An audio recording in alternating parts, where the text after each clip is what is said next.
Welcome back to the Music Dungeon with me, Mac Plays Banjo. Today is part 2 of us reacting to Learning the Banjo with a Pro by Rob Scallon?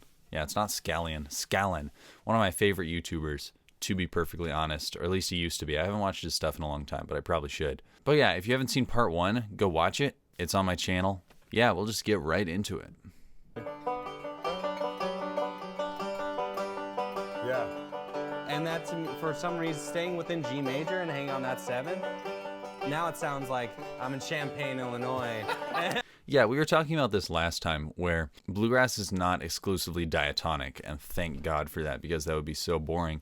Rob is talking about hanging on the major 7th, F sharp of G major, rather than the flat 7th, which is F. There's a lot of F natural in bluegrass soloing and chord progressions. There's a lot of F sharp too, but it's almost always in the context of a dominant D chord, right? Now, Rob is saying that having the major 7th in there doesn't sound like bluegrass, and there's a reason for that.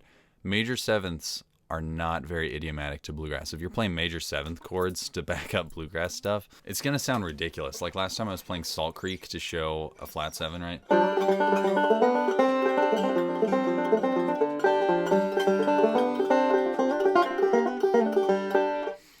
That's kind of like a normal Salt Creek. Now, what if I was doing that with major 7s? What would that sound like?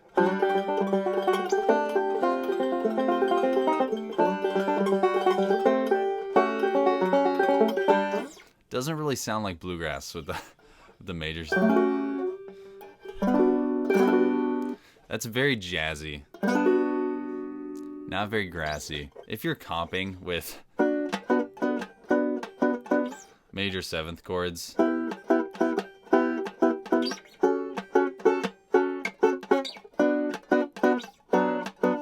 people are going to be very mad at you very quickly in the bluegrass jam. So yeah, dominant 7ths all the way. In bluegrass, anyway.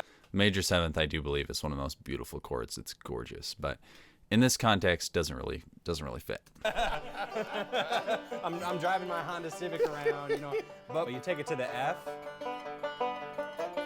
and now I'm in my truck in Kentucky, right? Yeah, I guess I never thought of it that way, but I can hear what you're talking about totally. I'm trying to figure out the directions to get my banjo to Kentucky, and I think. Yeah, I mean that really works theoretically, because you have the G7th, which leads into the C really well, right? So you could look at it that way. Anyway, I'm gonna stop talking about the theory stuff. That is definitely a really cool rabbit hole to go into if you are curious about the harmony of bluegrass. Starting with notes that are outside of G major, hanging on them, and then going back into G major, is that's where that sound is? I guess Question so. mark? I've never thought about it that way. Yeah. Once again, back to Earl, and we're all emulating what he did, and that's what he did. It's all there in his vocabulary. I'm sticking to just G major. Yeah. And if I'm getting dissonant or going away from the major chord, it's like a 7th or a 9th, something that's within G major, but you're going out of G major and hanging on F, or like right here. That to me makes it sound. It sounds like bluegrass to me now. I didn't know that was part of it. Yeah. I think you could learn some Foggy Mountain Breakdown, dude. Let's go for it. Yeah, he definitely can. Those hammer-ons. A hammer-on is when you hit a string with your right hand. Your left hand changes the note by hammering on that string. Right. Yeah, exactly. and then pull off is the opposite. Right. Isn't Rob like a professional guitarist? He does not need to know what a hammer-on and a pull-off are. You pull off the string. Yeah. Right, Hammer on to pull off. And I imagine in banjo, just fast guitar playing, any trick. Rob is too nice to be like, do you know who I am? I am a professional guitarist. I wrote Rain, okay? I have billions of views on YouTube. Who are you? Yeah, Rob is way too nice for that. Sorry, guys. Got a little unhinged there. That's who I'm going to become if I get 2.63 million subscribers. But Rob is a better guy than me, so he's not. He's not like that. Learn from Rob, kids. We can use to get more notes. Yeah. We're going to use. It's you got to be as flashy as possible. Let's talk about the 5th string. That's my mantra for sure. I think to people, especially guitar players that pick up the banjo for the first time, that 5th string is so confusing. Yeah, and it's funny, when I pick up a guitar, I'm Guitarists can't handle the power of the 5th string. looking for it. Why is it that 5th string? It is one of the cores of the instrument is out that 5th string. I feel broken. The 5th string, it's up here. If you're playing below the 5th fret, you're not going to fret that string. It's going to stay the same note. It's going to drone. And because this is an open G, it's a G. It's a G. Yeah. And if you want to play in a different key and you want to use a capo, I put a capo here, and then I've got these. These are literally model railroad spikes. Yeah, so it's like a capo. Yeah, it's a little mini capo. Like if you're in a jam session and someone's like, "This tune's an A," you just put your capo on. Yep. You wrap your string. And then you have all the same. And then you're playing the same shapes. Yeah. It also, in some ways, is very limiting. You got G and A. Oh man. You got G and A and B. B flat. C. Yeah, down. You know, even D. Some people capo at the 7th fret, which is really frowned upon. Oh yeah, why? I don't. You know, like bluegrass musicians could be so snooty and like. Okay. Can bluegrass musicians be snooty? Yes, absolutely. But the snootiest ones are probably the ones that are capoing up at the 7th fret for D. Now, why is that bad? Well, is capoing at the 7th fret to play in D gonna get you in hell? You know, we can argue that all day long, but no, realistically, it's not gonna get you in hell, right? But why on earth would you capo up here? I don't have a capo that will fit here, but you capo up here, and then you have this sound. Which, when you have a capo, it doesn't sound very good. You could either capo up here, you could lose like almost half the neck and look like a total dork, and it's not going to sound very good. Or you can just play in D position down here. And you can have all of your neck space, and you can have this low D string, which is so nice.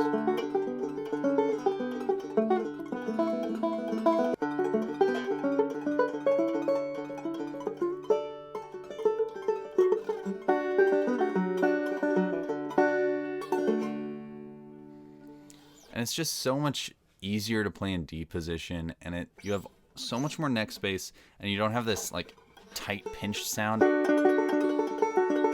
I would really recommend just learning how to play in D without a capo rather than only learning how to play in G and then capoing up to the 7th fret. Also, that's just so limiting. If you only know how to play in G position, what happens if you're playing in E? What happens if you're playing in F sharp? You're gonna capo all the way up to the 11th fret? I mean, in that case, it'd be smart just to tune your banjo down. Yeah, you really want to learn to play in as many keys as possible without a capo, and then you can use a capo in certain contexts. But I would highly recommend just learning to play in an open D position rather than capoing up to the 7th fret. That's also what I've learned. Like anytime I talk to someone who's like really into an instrument, that's something that I hear. It drives me nuts, and like I feel like I think our goal as professional musicians should be to inspire other people to be musicians. Hell yeah! Back to the drone string. Yeah. Something that's really special about the banjo is because it's all in the drum. You hit one string and all the other strings vibrate. They do. And then even if you're playing like crazy, this G string is always giving you some resonance, like kind of like a sitar. Because if I strum the other strings. And it's funny, I know that's important to you because I've seen you make a note and shake the banjo. Yeah, and I know another banjo, Jens Kruger does that. And I think that's so... A little more subtly, I would say, Jens does it. Rob's is kind of... And Jens is much more...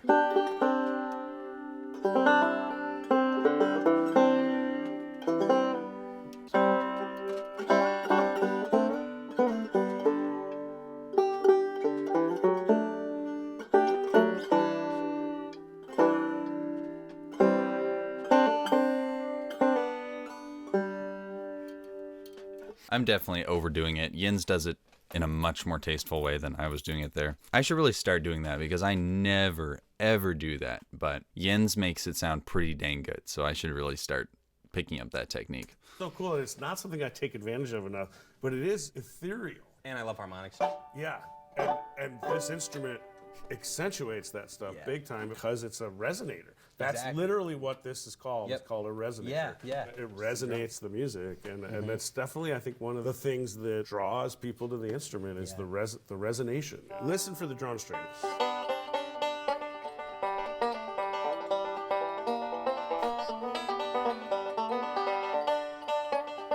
So you almost don't hear the drone string. Yeah. When you slow it down a little bit. You were also playing it pretty dang quietly, dude.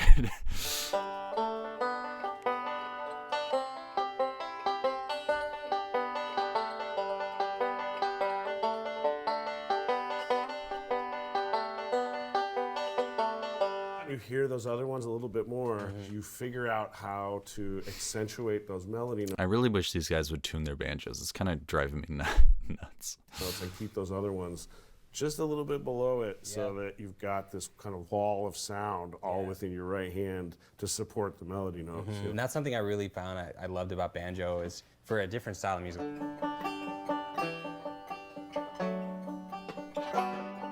Yeah.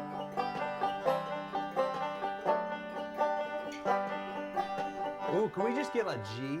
Okay, so this is like my core musical Finally use the bass player. influences are Midwest emo, which is what we're playing here, and actually playing like open tuning guitars and like hanging on those sevenths. What's Midwest emo? I mean, it's just the feeling of being in the northwest suburbs and being sad. Yeah. I get it. It's American football. American football is a That's a band? Yeah, electric guitars and open tunings, letting a lot of the strings. I feel like that's a risky band name, you know? Kind of like Queen. You have to be really famous if you have a name like that, because if you're not really famous, you're just getting buried. It'd be like if I named my band Dog or Guitar or something, you know? I'd have to be like the biggest band ever, or it'd just be a bunch of dogs and guitars coming up in search results. Ring, just like in banjo.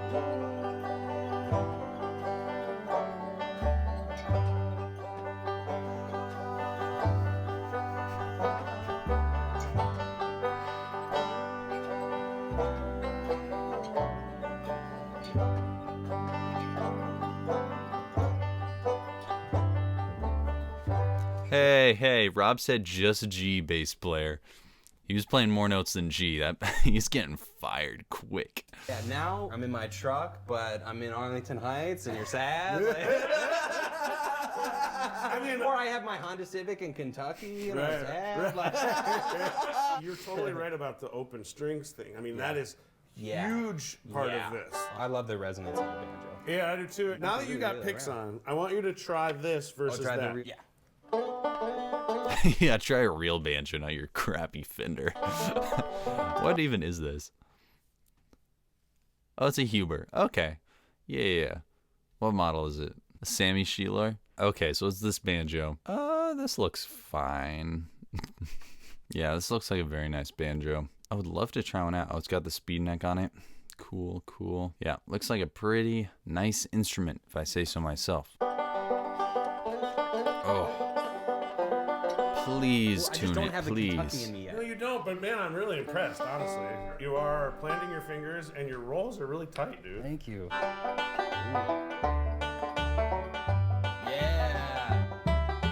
Okay.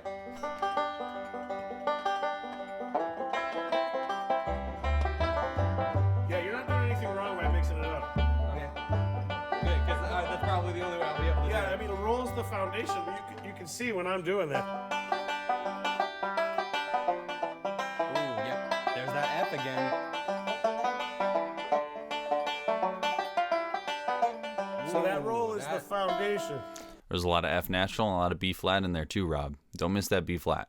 Ooh, yeah, those okay, that's what I'm learning. Those dissonant notes outside of G major, like, but they're always like transitioning. It's almost like you're at a major chord, and then it's like you got to go through the dissonance to get there. I want to see if I can get that with just the bass, or do you want to play guitar? Maybe I can handle it.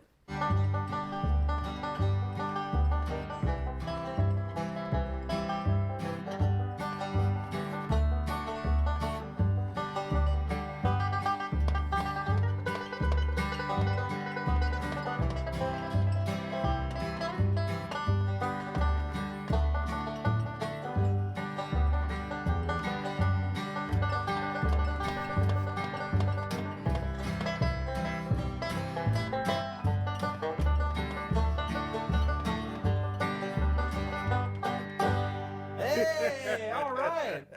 That sounded like... It's pretty good for your first day. I mean, I'd say he's better than Roy Clark. I'm kidding, guys. He's not better than Roy Clark yet. That'd probably take another day or two.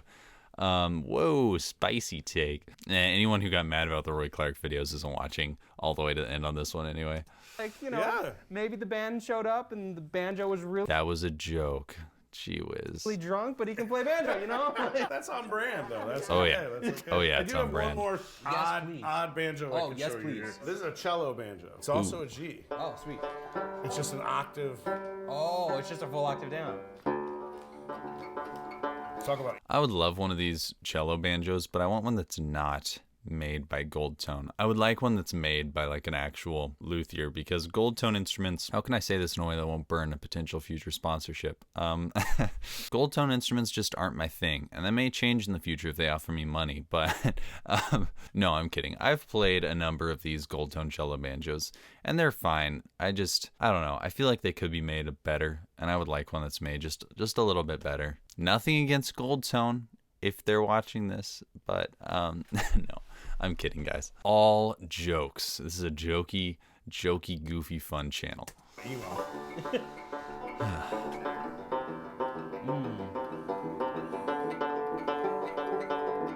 want to try it? I would love to try it.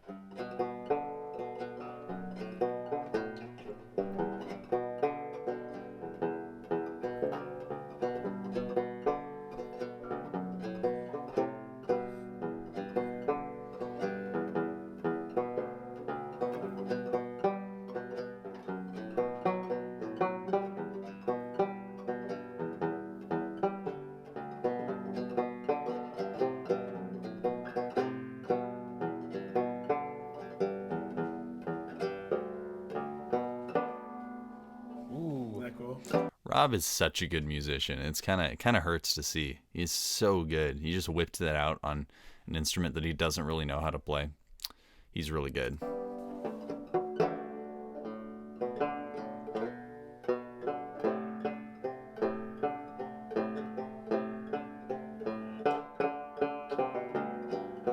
I love open tuning instruments.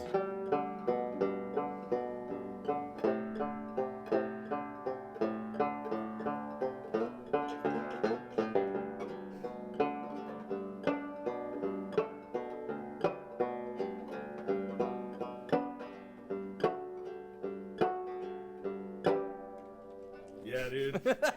I was gonna end with this. But my muscle memory with the banjo is I gotta do this at the end. That's another thing that's core to the banjo that doesn't really go through in video, because videos can only be. Yeah, just look at the back of this neck on this thing. And just, and it's got the sticker here. Like, that's just not me, guys. That's just not me. I wouldn't want to own one of these. I would like to own a very similar instrument that is identical in everything but the craftsmanship, if that makes sense. A little bit better craftsmanship that's not like factory made in Taiwan or whatever. So loud, but banjos are loud. Oh man, when we first started, that was all we had was the one mic. It was a nightmare for sound. But that's something cool about like old school bluegrass is like the mix is where you're standing. Someone takes a solo and they just like Absolutely. Get closer to the mic. That is awesome. If you're watching like a really good bluegrass band around a single mic, I love watching. People are going to get really mad about this, but the Punch Brothers around a single mic, they know how to work a single mic, and it is glorious to see. I'll probably react to a Punch Brothers concert here pretty soon and get copyrighted again 50 billion with every single song. Maybe I should do that in like a live stream or something. If I do start live streaming at any point, I will start doing Punch Brothers concerts over live stream, because yeah, they're say what you like about their music, but they know how to work a single mic. We did that for a long time. So, All right, Foggy Mountain Foggy Breakdown. We got like, what now, 40 minutes? The key thing that you need to learn is that hammer-on. They call this the Foggy Mountain Breakdown roll. It starts on that first string, and then... Yep, so you do it twice. You got it. You do it twice. As the third time, you do a pull-off.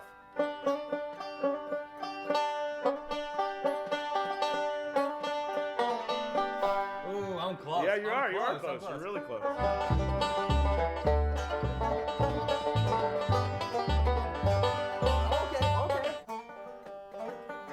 Yeah, there's no way I'm gonna get the picking now. That's all right, but that's all That's the whole song. Yeah, that's it. It's an instrumental. Do we want to get the other folks who are going to play? Yeah. Mandolin is actually tuned just like a standard tune guitar, but backwards. If we're gonna Guitar but backwards. What? Why would you explain it like that? bluegrass, like really bluegrass, I need to stand up. Do you guys? I guess if he's a guitarist, that's gonna be easiest for him, but like, dude, just say it's the same as a violin, or just say it's G, D, A, E. I mean, I don't know, dude. I guess that could be helpful for a guitarist, I guess. chords already? They do. They sounded great. I think so. Sweet. All right. Hey.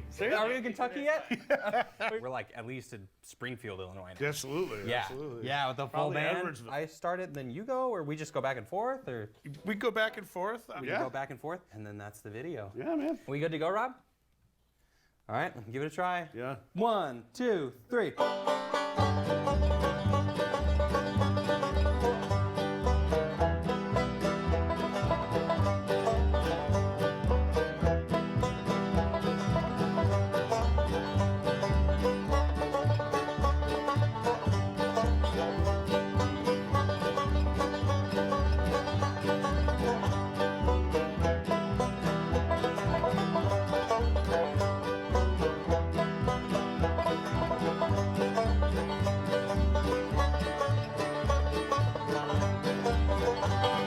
It's definitely better than Roy Clark could have played it. I'm kidding, guys. I'm kidding. Before anyone freaks out, that was a joke, okay? It was all jokes. Gee whiz.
All right, nice, everybody. now we're in Kentucky.